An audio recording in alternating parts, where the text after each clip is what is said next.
Any man can learn anything he will, but no man can teach except to those who want to learn. That man is best educated who knows the greatest number of things that are so, and who can do the greatest number of things to help and heal the world. Two classes of people lose money: those who are too weak to guard what they have, those who win money by trick. They both lose in the end. If a young man wants to fit himself for the politics of tomorrow, let him fit himself into essential industry for the purpose of learning how best to conduct it for the whole public good. Businesses that grow by development and improvement do not die. Thinking calls for facts. Facts are found by digging. But he who has gathered this wealth is well equipped for life. If the people really set their minds on anything, it is impossible to prevent their getting what they want. The world is held together by the mass of honest folk who do their daily tasks, tend their own spot in the world, and have faith that at last the right will come fully into its own. One needs to be successful in the conventional way to learn just how far away from success it may be. An imitation may be quite successful in its own way,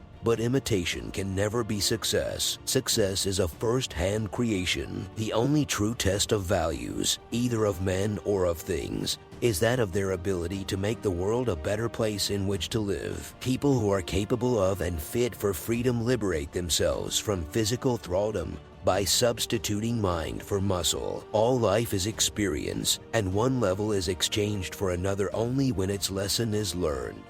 The depression was just a state of mind. It is over for everyone who has changed his state of mind. An educated person, I think, is one who not only knows a lot, but knows how to do a lot of things. Greatest thing we can produce is character. Everything else can be taken from us, but not our character. Trouble with the world today is people don't go to children enough. I don't like old people. I stay away from them. Depressions aren't acts of God like wars. They are the work of a small group of men who profit by them. A man's college and university degrees mean nothing to me until I see what he is able to do with them. Don't find fault. Find a remedy. Anybody can complain.